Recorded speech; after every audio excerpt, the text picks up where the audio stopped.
Hello everybody, my name is Dennis, and this is going to be the first video on my channel, which is a series which I'm doing for BasilMarket or BasilMarket, however you like to pronounce it, and it's called Frequently Asked Questions. Now the reason I'm making this is because I've been noticing a lot of threads lately on BasilMarket, and people are asking like repetitive questions like, how do I merch? What do I do if this happens? What do I do if that happens? They're frequently asked questions which no one bothers to respond to because they've been asked a million times. So hopefully these series of videos can clear things up. I apologize for my stuttering. I'm not good at talking on a camera, so hopefully I can still get the point across. Now, the question for this video is, how do you build a powerful or active alliance or a guild that can actually survive and not die? Now, to illustrate these examples, I want to first talk about a guild that I joined earlier. I was training on a link skill mule, and I was training to level 120 so I can get a link skill. Now during this time when I was training, a random guy entered my map, and he added me to his guild. And the guild was empty at first. Then he added like 10 other people. He made them all guild juniors, and he told them to just start adding random people to get 100 people in the guild. So they started adding random people, they sent some smegas out, and a lot of people went there and they filled the guild up. The guild was 100% filled, 100 people inside. And it was good at first, the guild was great, there were a lot of people to talk to, lots of trades going on. But then things started happening because no one knew anyone, no one knew anyone's names or anything. People started trying to brag and trying to be cooler than the other people because they wanted to be unique, and it became a pissing contest. People were basically just trying to compare each other with other people, and they're like, oh, I'm cooler than you, I can do this and I can do that and whatever. It started getting dumb. But then it went downhill when people started scamming each other and people started just spamming the alliance chat for no apparent reason. By the end of 2 weeks, by the time my link skill mill was just level 120, there was like no one in the guild anymore. Half the people quit, and the other half didn't even log in anymore. The whole thing was dead. Now, why did this happen?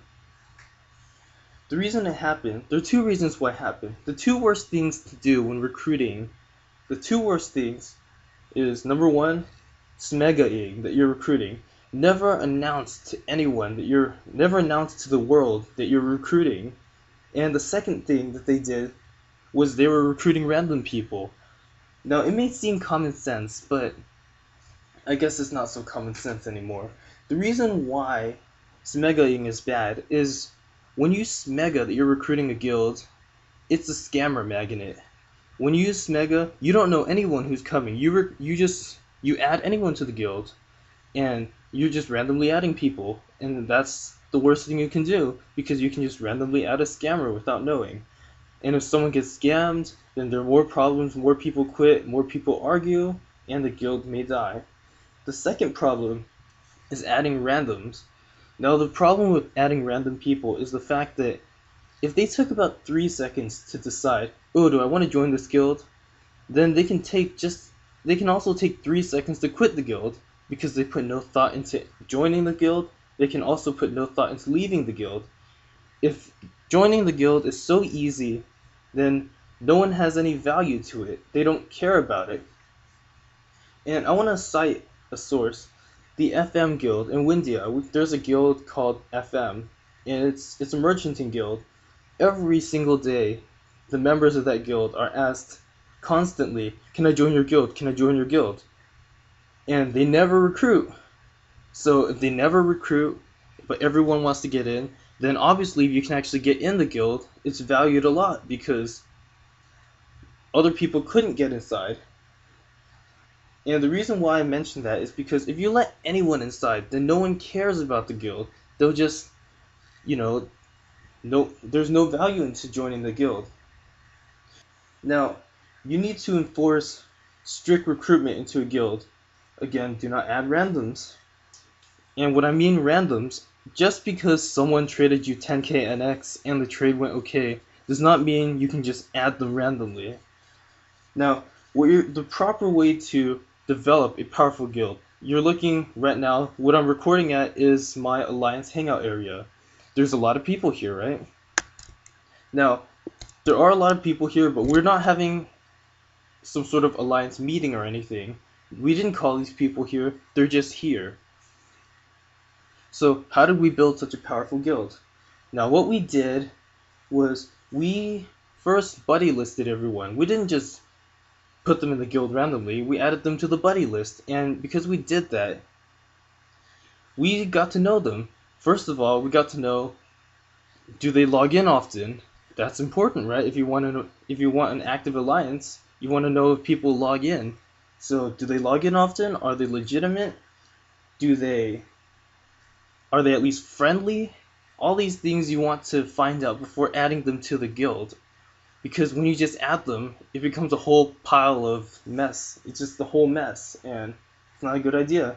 The second thing that's very important to developing a powerful guild is guild relations. When you add them to the buddy list, you don't just call them by their in-game name. You learn what their real name is. You learn if their name is Jim, if their name is Tony, whatever their name is. You learn who they are. And when you add them to the guild, people start learning each other's names. So I don't call people by their in-game names. I call them by their real names. And by doing that, you build a relation with people. People are less likely to quit the guild because they have relations with other people in the guild. And the guild becomes more worthwhile. You can feel like you're logging in to a family, not to a group of people who you're trying to be cool around. These people know you, they know your name, they're friendly with you. If you want help with trades, help with price checks, help with anything, they're there for you because they know your name. They'll help you when you need it. I apologize for that, the video cut off.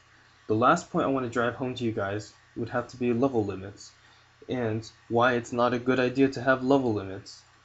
Now, there are people in this game that don't want to log in. They do not want to train. They do not want to merchant. They don't want to boss. All they want to do is log in, talk, have fun, make friends.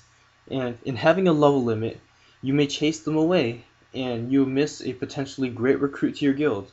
These are people that may be very talkative, very social. They'll keep the guild active. And there was a guild in my alliance, actually. I don't want to mention their name, but they had a level limit of level 170. At first, the guild was doing great, and people were very social, but their high level limit of 170 eventually made the guild die, and someone map crashed. Okay, so concluding this video, the last point I want to drive home to you guys, well, continuing on with what I was saying, the only exception to the level limit rule is if you are a bossing guild. If you are a bossing guild, then it's completely understandable to have a level limit. But other than that, if you are a merchant guild, just a regular guild, you don't want to have a level limit. There's no point to it. You're just chasing potentially good members away. I wish I could talk more to you guys, but I only had 10 minutes in this video. If you guys like what I'm doing, if you guys want to see future content, whatever it may be, you guys can subscribe to my channel, The Cherry Tigers. I will put links and annotations. Maybe if you're on BasilMarket, you can't see the links or annotations, but you'll know The Cherry Tigers. I thank you guys so much for watching, and I hope to see you guys later.